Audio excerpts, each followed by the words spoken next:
Hello students, today we are going to discuss about juxtaglomerular complex। एक अलग type का इसके अंदर एक कॉम्प्लेक्स है सेल्स का किडनी के अंदर, और एक किडनी के अंदर इसका रोल क्या है, इंपॉर्टेंस क्या है, इस पे भी क्वेश्चन नीट में आता है। JGC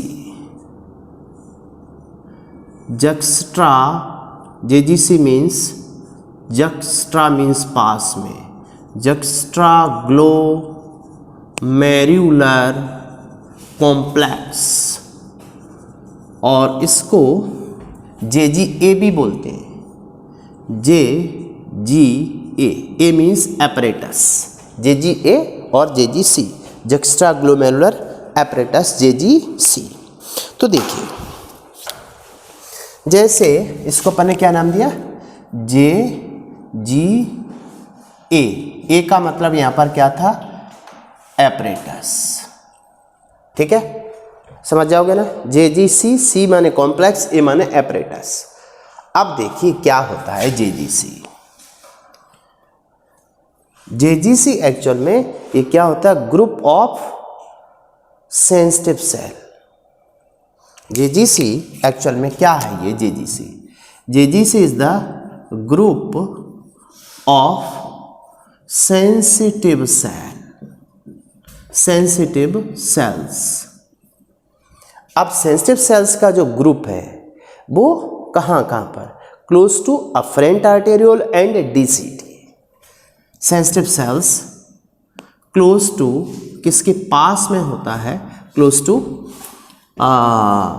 afferent arteriole and DCT, जहाँ पर क्लोज करते हैं, कॉन्टैक्ट में आती है वो। तो कैसे, इसमें देखिए दूसरे पार्ट में जाए। मान लीजिए जैसे जनरली जो डायग्राम अपन देखते हैं JGC का डायग्राम जैसे क्या है वो देखिए। इसमें कौन कौन सी सेल्स होती है, पहले तो ये देखो 3 सेल कौन कौन सी है, ग्रुप ऑफ सेंसिटिव सेल्स। तो ये जो सेंसिटिव सेल्स होती हैं वो कौन कौन सी है, 3 सेल्स होती है। नंबर 1 इज द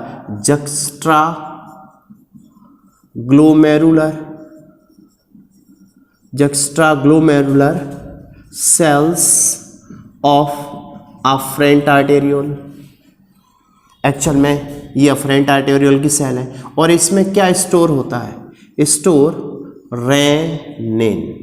ये याद रखना है, स्पेलिंग थोड़ा मिस्टेक होती है।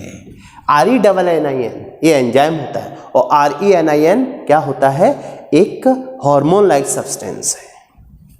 दूसरा macula densa cells of DCT। ये DCT की मैकुला डेंसा सेल होती है। थर्ड सेल जो होती है ये एक्चुअल में लैसिक सेल, और इसी को बोलते हैं दूसरा गूर-मैगटाई सेल। एक नाम और है इसका, देखिए इसके बहुत सारे नाम हो सकते हैं, लैसी सेल, गूर-मैगटाई सेल, स्यूडोमीजनेरियन कॉस्पल्स। तो इतने नाम तो मुझे नहीं लग रहा कि याद कर पाओगे, ठीक है। बस लैसिक सेल याद रखो। ये सेल कहाँ पाई जाती है, लैसिक सेल्स ये प्रेजेंट होती है, ये कहाँ होगी, between space of afferent arteriole and DCT, दोनों के बीच के स्पेस में होती है। कैसे होती है वो देखिए। मान लीजिए ये अपना क्या है, मान लो ये है बाउमैन कैप्सूल। ठीक, ये बाउमैन कैप्सूल है, और इस बाउमैन कैप्सूल में एक ग्लोमेरुलस है।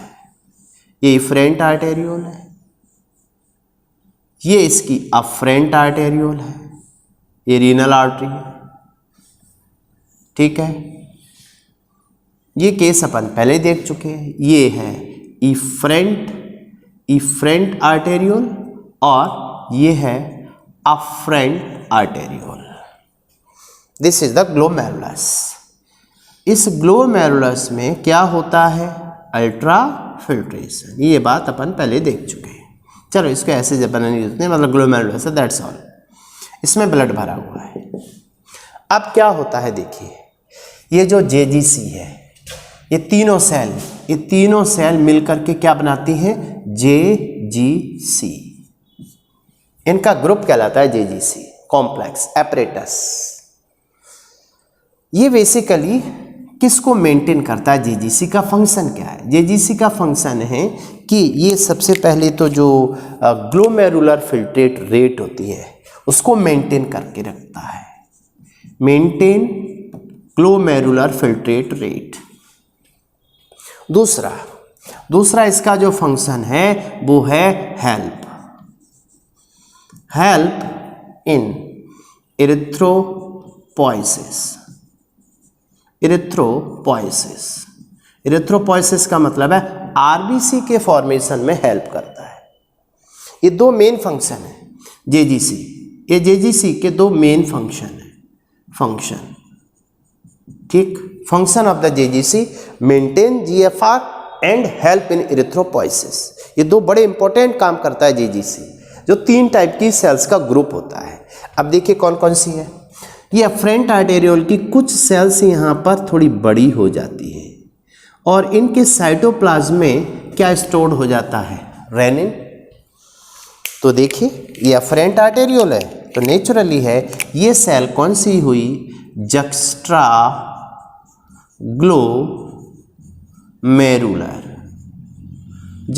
Glomerular cells of AA।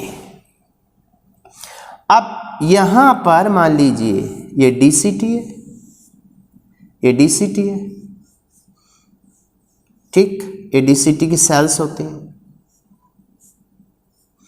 अब जो DCT की सेल्स होती हैं उन सेल्स में भी कुछ सेल्स थिक हो जाती हैं और उन थिक सेल्स को यहाँ ये स्पेसिफिक सेल्स होती हैं, these are the macula dense cell होती है, macula densa cell of DCT। अब अफरेंट और DCT के बीच का जो स्पेस है उस स्पेस में कुछ स्पेसिफिक सेल्स पाई जाती हैं। ये सेल्स दोनों के बीच के स्पेस में है, तो इन सेल को नाम दिया गया लेसी सेल। ठीक, अब देखिए तीनों सेल्स का ग्रुप, सेल 1, सेल 2, सेल 3, ये तीनों का ग्रुप क्या कहलाता है, जक्स्ट्रा ग्लोमेरुलर एपरेटस, जिसका फंक्शन है to maintain the GFR and help in the erythropoiesis. कैसे करता है वो देखते हैं अपन इसके फंक्शन को लेके। मीन्स JGC, अगला फंक्शन है JGC एंड GFR। ये देखिए ये फंक्शन कैसे मेंटेन होता है। मान लीजिए JGC है ये, और इस JGC या यहाँ पे देखें कि अपना GFR ग्लोमेरुलर फिल्ट्रेट रेट क्या हो गई, डिक्रीज। ये ग्लोमेरुलर फिल्ट्रेट रेट डिक्रीज हो गई, तो ऐसी कंडीशन में क्या होगा, हाइपोटेंशन, मीन्स BP कम हो गया। हाइपोटेंशन का मतलब है BP कम है, ग्लोमेरुलर फिल्ट्रेट डिक्रीज हो रही है। तो इन सच केस ये जो स्टेज है वो एक्टिवेट करती किसको, JGC को। तो इन सच केस देखिए ये कंडीशन JGC को एक्टिव करती है, JGC बिकम एक्टिव। जब JGC एक्टिव हो जाएगा तब इससे निकलता है रेनिन, और ये रेनिन देखिए क्या करता है इसका फंक्शन है एंजियोटेंसिनोजिन। ये एक्चुअल में इनएक्टिव होता है, इनएक्टिव प्रोटीन है, और ये कहाँ से आता है, फ्रॉम लिवर। ये लिवर से आता है, ये लिवर है बॉडी का। बात को समझिए। मान लीजिए BP कम हो गया, BP कम हो गया, इसका मतलब है हाइपोटेंशन मीन्स GFR डिक्रीज हो गया। जीएफआर डिक्रीज हुआ, बीपी कम हुआ, ये एक्टिव करता है किसको? जेजीसी को। जेजीसी एक्टिव हुआ प्लस मीन्स इससे सीक्रेट हुआ रेनिन। रेनिन कहाँ स्टोर्ड है? In the juxtaglomerular cells of the A, क्योंकि ए का डायमीटर कम हो जाएगा, सॉरी ए का डायमीटर बढ़ जाएगा। जब डायमीटर बढ़ेगा तो बीपी कम हो जाएगा, इसलिए वो सेल एक्टिव होती है। तो इससे रेनिन सीक्रेट होता है जो लिवर से आने वाली प्रोटीन एंजियोटेंसिन को इनएक्टिव को एंजियोटेंसिन में एक्टिव करता है। एंजियोटेंसिन फर्स्ट में एक्टिव करता है और ये एंजियोटेंसिन फर्स्ट ये जाता है लंग्स को, वहाँ पर ये फिर से एक्टिव होता है एंजियोटेंसिन सेकेंड में। ये दोनों एक्टिव फॉर्म है एंजियोटेंसिन की। अब ये ब्लड के थ्रू एंजियोटेंसिन सेकेंड अब ये जाता है कहाँ पर? Adrenal cortex. एंजियोटेंसिन किस पे वर्क करता है? एड्रेनल ग्लैंड के एड्रेनल कॉर्टेक्स। तो ये एक्टिव करता है, active to adrenal cortex. Adrenal cortex जब एक्टिव होगा तो इससे सीक्रेट होता है एड्रेनो कॉर्टेक्स से सीक्रेट होने वाले हार्मोन्स को कॉर्टिकॉइड कहते हैं। 3 टाइप के कॉर्टिकॉइड होते हैं, उनमें से एक कॉर्टिकॉइड है मिनरेलोकॉर्टिकॉइड, और ये जो मिनरेलोकॉर्टिकॉइड है दैट इज एल्डोस्टेरोन। अब ये जो एल्डोस्टेरोन है, देखिए एल्डोस्टेरोन किस पे एक्टिव करता है? हार्मोन है, इसका टारगेट ऑर्गन है। तो एड्रेनल कॉर्टेक्स से सीक्रेट होने वाला एल्डोस्टेरोन मिनरेलोकॉर्टिकॉइड, इसका टारगेट ऑर्गन होता है नेफ्रॉन के अंदर डीसीटी। डीसीटी पर सॉल्ट का एब्जॉर्प्शन और वाटर का absorption depend on the concentration of the 2 hormones. One is the aldosterone, second one is the ADH. ADH water के लिए, सॉल्ट के लिए एल्डोस्टेरोन। तो ये एल्डोस्टेरोन देखिए क्या करेगा? एल्डोस्टेरोन का जो फंक्शन होगा वो एक्चुअल में किस पर जाएगा? डीसीटी पर। अब ये डीसीटी पे देखिए क्या करेगा? डीसीटी से एब्जॉर्ब करवाएगा सॉल्ट। तो अब जब डीसीटी से सॉल्ट एब्जॉर्ब हो करके, ये सॉल्ट एब्जॉर्ब हुए और एब्जॉर्ब हो करके एब्जॉर्ब इन कहाँ? किडनी का ये फ्लूइड है, एब्जॉर्ब होके आएगा कहाँ? जो डीसीटी है कहाँ प्रेजेंट है? कॉर्टेक्स में। Means absorb in cortex tissue. जो कॉर्टेक्स का इंटरस्टिशियम टिश्यू है उसके अंदर एब्जॉर्ब हो जाएगा सॉल्ट। जब सॉल्ट एब्जॉर्ब होगा तो सॉल्ट की वजह से क्या होगा? बीपी इंक्रीज हो जाएगा। ये देखो बीपी इंक्रीज होगा तो अफरेंट आर्टेरियल का डायमीटर थोड़ा सा कम हो जाएगा और इससे जीएफआर ग्लोमेरुलर फिल्ट्रेट रेट जो डिक्रीज हुई थी जीएफआर, अब वो जीएफआर क्या हो जाएगी? इंक्रीज। जीएफआर बढ़ गई तो बीपी बढ़ा, जीएफआर बढ़ गई, क्योंकि ब्लड के फिल्ट्रेशन के लिए यहां पर ग्लोमेरुलर हाइड्रोस्टैटिक प्रेशर 60 चाहिए। जब तक 60 प्रेशर नहीं होगा तब तक अल्ट्रा फिल्ट्रेशन नहीं हो सकता। इसका नेगेटिव था अपोजिट प्रेशर 50, तो नेट फिल्ट्रेशन प्रेशर 10 था, उसी वजह से यहां अल्ट्रा फिल्ट्रेशन होगा, अदरवाइज नहीं होगा।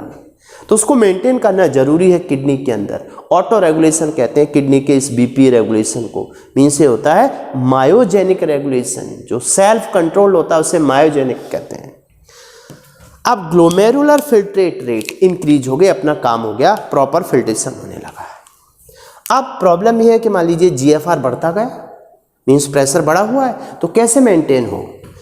तो इसके लिए जो जीएफआर देखिए, जीएफआर क्यों बढ़ा था? क्योंकि कॉर्टेक्स में क्या बढ़ गया था? सॉल्ट। सॉल्ट बढ़ा तो ऑस्मो रेगुलेशन डिस्टर्ब होगा।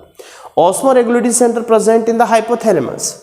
तो अब यहां से इंपल्स किसको जाएगा? To hypothalamus. हाइपोथैलेमस बेचारा क्या करता है बताइए? हाइपोथैलेमस, हाइपोथैलेमस एक ब्रेन का वो पार्ट है जो बीपी कंट्रोल में भी हेल्प करता है। ऑस्मोरेगुलेटरी सेंटर पाए जाते हैं इसके अंदर, टेम्परेचर रेगुलेटिंग सेंटर है। हाइपोथैलेमस तक इम्पल्स ये गया कि जीएफआर इंक्रीज हो रहा है, इसे मेंटेन करो, डिक्रीज करो, नॉर्मल करो। तो अब कैसे नॉर्मल हो? तो इसके लिए जीएफआर से देखिए क्या सीक्रेट होता है। जीएफआर से सीक्रेट होगा, अब इससे सीक्रेट होने वाला जो हार्मोन है वो है ADH, anti diuretic hormone. Anti diuretic hormone किस में स्टोर्ड होता है? सिंथेसिस होता है हाइपोथैलेमस में, but stored in posterior pituitary. Posterior pituitary से निकलकर ब्लड में आएगा। टारगेट ऑर्गन होता है हार्मोन का ब्लड के थ्रू। अब ब्लड के थ्रू ये हार्मोन वापस टारगेट ऑर्गन, इसका भी क्या है? इसका भी टारगेट ऑर्गन क्या है? डीसीटी। तो अब ये डीसीटी पे जाके देखिए क्या करता था। डीसीटी से एब्जॉर्ब कराएगा ये वाटर, H2O एब्जॉर्प्शन। डीसीटी पर इस एडीएच का फंक्शन क्या होता है? डीसीटी की ल्यूमन से वाटर एब्जॉर्ब करना। अब ये वाटर एब्जॉर्ब हो करके किस में आएगा? In the cortex tissue. Cortex के टिश्यू में आएगा वाटर एब्जॉर्ब होकर, कॉर्टेक्स के टिश्यू में आएगा। तो नेचुरली है, जब पानी बढ़ेगा सॉल्ट कम हो जाएगा, पानी का लेवल बढ़ गया तो हाइपो होने लगेगा। हाइपो होने लगेगा मतलब यहाँ जो बीपी बढ़ा हुआ था वो कम होने लगेगा, और बीपी कम होगा तो जीएफआर जो बढ़ रहा था फिर से जीएफआर कैसा होने लगेगा? कम। तो यही तो रेगुलेशन है।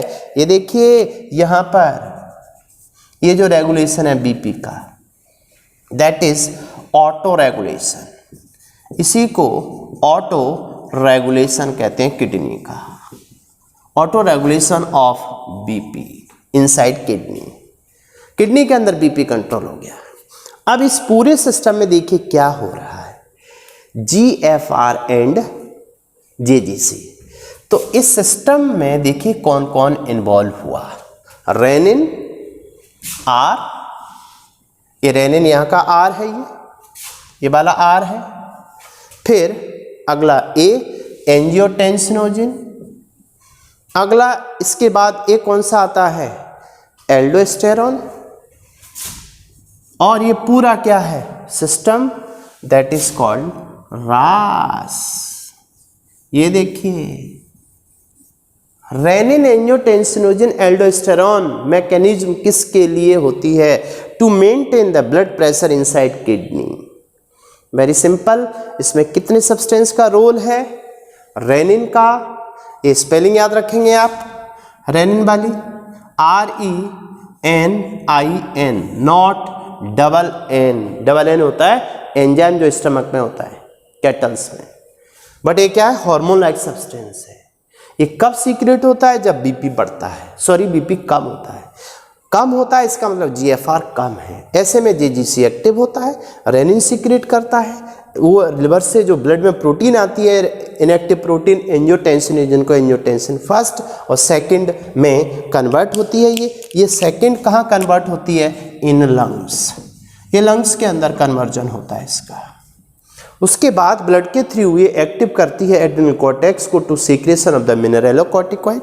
एल्डोस्टेरॉन होता है जो, ये एल्डोस्टेरॉन एक्ट करता है डीसीटी पर, तो डीसीटी की ल्यूमन से एब्जॉर्ब करता है सॉल्ट निकल कर कॉर्टेक्स में भरते हैं, जिससे वहाँ का कंसंट्रेशन बढ़ता है, बीपी इंक्रीज हो जाता है। फिर उसके बाद में अफरेंट आर्टेरियोल कोलैप्स होने लगती है, सिकुड़ जाती है, जिससे बीपी कम हो जाता है, जीएफआर इंक्रीज हो जाता है। जीएफआर को मेंटेन करने के लिए अपने को प्रेशर मेंटेन करना पड़ता है। तो जीएफआर जैसे जैसे बढ़ेगा वैसे वैसे ऑस्मो रेगुलेशन डिस्टर्ब होगा कॉर्टेक्स का, तो हाइपोथैलेमस को इम्पल्स जाएगा। हाइपोथैलेमस से एडीएच निकलेगा जो पोस्टीपिट्यूटरी में स्टोर रहता है। ब्लड के थ्रू ये फिर से आता है डीसीटी पर, तो डीसीटी पर ये क्या करता है? ये करता है वाटर एब्जॉर्प्शन, कॉर्टेक्स में आ जाता है वाटर। जब वाटर कॉर्टेक्स में आएगा तो वाटर के बढ़ने से सॉल्ट लेवल उतना नहीं बढ़ रहा, वाटर ज़्यादा सीक्रेट हो रहा है, तो कॉर्टेक्स का टिश्यू कैसा हो जाएगा, हाइपो, मीन्स वहाँ पर बीपी डिक्रीज हो जाएगा। बीपी डिक्रीज हो जाएगा, फिर से डायलेट हो जाएगी अफरेंट आर्टेरियोल, मीन्स जीएफआर क्या हो गया, डिक्रीज हो गया। This is about kidney and blood pressure. अब इसके बाद दूसरा एक छोटा सा पार्ट और है, जेजीसी एंड इरिथ्रोपोइसिस। जेजीसी एंड इरिथ्रोपोइसिस, ये सेकंड पार्ट और देखिए थोड़ा सा यहां पर, ये क्या है, जेजीसी एंड इरिथ्रोपोइसिस, इसको भी थोड़ा अपन देखते हैं। जेजीसी एंड इरिथ्रोपोइसिस, इरिथ्रोपोइसिस का मतलब है फॉर्मेशन ऑफ द आरबीसी। क्या किडनी भी आरबीसी के फॉर्मेशन में हेल्प करता है, ये देखिए। तो अपनी बॉडी में आरबीसी का फॉर्मेशन इरिथ्रोपोइसिस होता है रेड बोन मेरो में, बट इरिथ्रोपोइसिस को एसेलरेट करता है जेजीसी। कब, देखिए मान लीजिए ये जेजीसी कब एक्टिव होगा, ये कब एक्टिव होगा, जब हाइपोटेंशन होगा। हाइपोटेंशन का मतलब है हाइपोक्सिया, टेंशन नहीं, बीपी वाला केस नहीं है, ये ऑक्सीजन वाला केस है। हाइपोक्सिया का मतलब है आरबीसी का जो नंबर है वो डिक्रीज हो गया है, बॉडी में आरबीसी कम हो गए।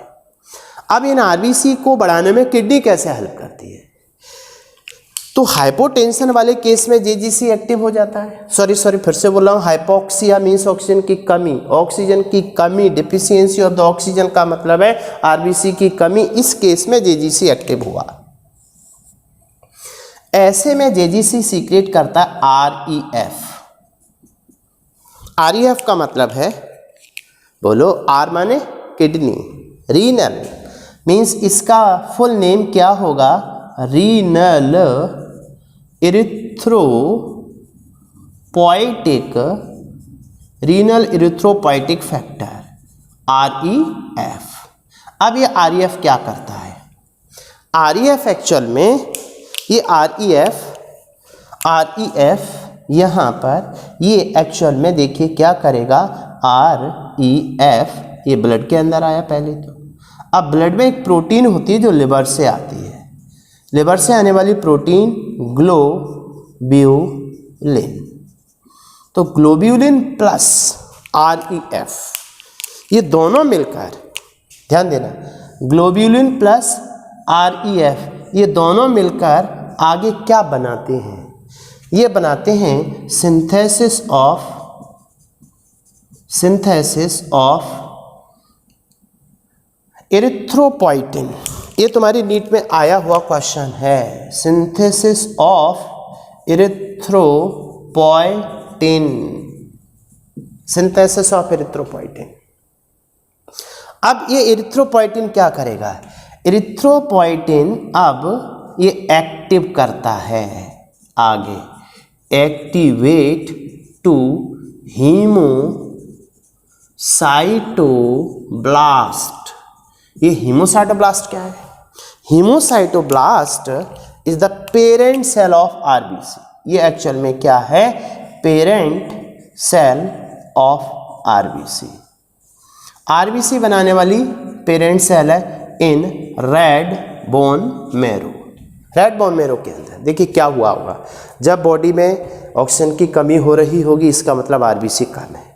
ऐसे केस में जेजीसी एक्टिव होकर क्या सीक्रेट करता है, REF. REF combined with the globulin to form synthesis of the erythropoietin. ये क्वेश्चन नीट में आया हुआ है, इसको फोकस करना जरूरी है, इसे आप याद रखेंगे। Which one factor help in the formation of the RBC, answer goes to the erythropoietin. कैसे करेगा, इरिथ्रोपोइटिन एक्टिव करता है हीमोसाइटोब्लास्ट को। अब hemocytoblast parent cell of RBC है, तो अब आगे क्या होगा इस हीमोसाइटोब्लास्ट कन्वर्ट मीन्स इससे आगे सिंथेसिस होता है आरबीसी का, उसकी अलग अलग स्टेजेज होती है, नाम सुन लो, लिखने जरूरी नहीं है। हीमोसाइटोब्लास्ट से सबसे पहले स्टेज आती है सबसे पहले आती है इसमें प्रो इरिथ्रोब्लास्ट, उसके बाद में early normoblast, intermediate normoblast, late normoblast, उसके बाद आती है रेटिकुलोसाइट, रेटिकुलोसाइट मैच्योर होकर के इरिथ्रोसाइट बनाती है। इस स्टेप में लगता है विटामिन B12। तो फाइनली आप इतना याद रखिए, हीमोसाइटोब्लास्ट कन्वर्ट इनटू इरिथ्रोसाइट। इरिथ्रो माने आरबीसी, इरिथ्रोसाइट मीन्स ये आरबीसी में कन्वर्ट हो गई। हो गया काम। मीन्स किडनी के अंदर जो जेजीसी होता है, इस जेजीसी के दो काम होते हैं। पहली बात तो सिंपल है, जेजीसी क्या है? जेजीसी ग्रुप ऑफ सेल्स है, सेंसिटिव सेल्स 3 टाइप की। अफरेंट आर्टेरियोल की कुछ सेल मॉडिफाई हो गई, उनके अंदर आ गया रेनिन। डीसीटी की कुछ सेल डेंस हो गई, मैकुला डेंसा, और दोनों के बीच के स्पेस में जो लेसिक सेल होती है। अब इसका फंक्शन क्या है? फंक्शन पहला देखें अपन तो JGC and erythropoiesis, kidney helps in the erythropoiesis. कैसे? जेजीसी कब एक्टिव होगा? तब आरबीसी बनेगा, तब जब बॉडी में आरबीसी की कमी होगी, हाइपोक्सिया होगा। ऐसे में जेजीसी एक्टिव होकर के आरईएफ निकालता है, रीनल इरिथ्रोपोइटिक फैक्टर। ये फैक्टर कंबाइन करता है ग्लोबुलिन से, जो लिवर प्रोटीन है, मिलकर बनाता है इरिथ्रोपोइटिन। ये इरिथ्रोपोइटिन जाता है हीमोसाइटोब्लास्ट पे, जो रेड बोन मेरो पे है, और उससे कन्वर्ट करता है to the conversion of the erythrocyte. ऐसे आरबीसी का नंबर बढ़ जाता है। दूसरी तरफ किडनी में प्रॉपर ब्लड होना चाहिए, किडनी के अंदर जो प्रेशर है ब्लड फिल्ट्रेशन के लिए, ग्लोमेरुलर हाइड्रोस्टैटिक प्रेशर, उसको मेंटेन करना जरूरी है, अदरवाइज अल्ट्रा फिल्ट्रेशन नहीं होगा। तो किडनी के अंदर जो ब्लड प्रेशर है वो रेगुलेट होता है सेल्फ, ऑटो रेगुलेशन। किस सिस्टम के थ्रू? रास सिस्टम के थ्रू। तो इसमें क्या होता है, किडनी एंड जेजीसी एंड जो जीएफआर है, ग्लोमेरुलर फिल्ट्रेट है, बीपी है, वो कैसे मेंटेन हो? मान लीजिए जीएफआर डिक्रीज हो गया, फिल्ट्रेशन नहीं हो रहा, कम हो रहा है। नॉर्मल वैल्यू जीएफआर की कितनी है? 180 लीटर पर डे और 125 ml पर मिनट। इससे डिक्रीज होने लगा, तो उसको मेंटेन करना है। मेंटेन करने के लिए जेजीसी है। जेजीसी एक्टिव हुआ, उसने रेनिन सीक्रेट किया, उसने एंजियोटेंसिनोजन इनएक्टिव को एक्टिव किया। एक्टिव एंजियोटेंसिन कहाँ चला गया? एड्रेनल कॉर्टेक्स को एक्टिव किया, उसने मिनरलोकॉर्टिकॉइड सीक्रेट किया। मिनरलोकॉर्टिकॉइड ने डीसीटी पे जाकर के सॉल्ट एब्जॉर्ब करा के टिश्यू में डाल दिया, कॉर्टेक्स में, जहाँ अफरेंट आर्टेरियोल पड़ी है। अब अफरेंट आर्टेरियोल पे प्रेशर बढ़ रहा है, क्योंकि वहाँ पे सॉल्ट बढ़ रहा है, मीन्स बीपी बढ़ रहा है। बीपी बढ़ा तो जीएफआर इंक्रीज हो गया, जो डिक्रीज था। अब बढ़ता चला गया जीएफआर, उसको फिर से मेंटेन करना है, तो हाइपोथैलेमस है। हाइपोथैलेमस से एडीएच निकल के ब्लड के थ्रू डीसीटी पे आया, जहां पर वाटर एब्जॉर्ब हुए, तो फिर वाटर का लेवल बढ़ने लगा टिश्यू में, कॉर्टेक्स के टिश्यू में। फिर से बीपी कम हो गया, अफरेंट आर्टेरियोल डायलेट हो गई।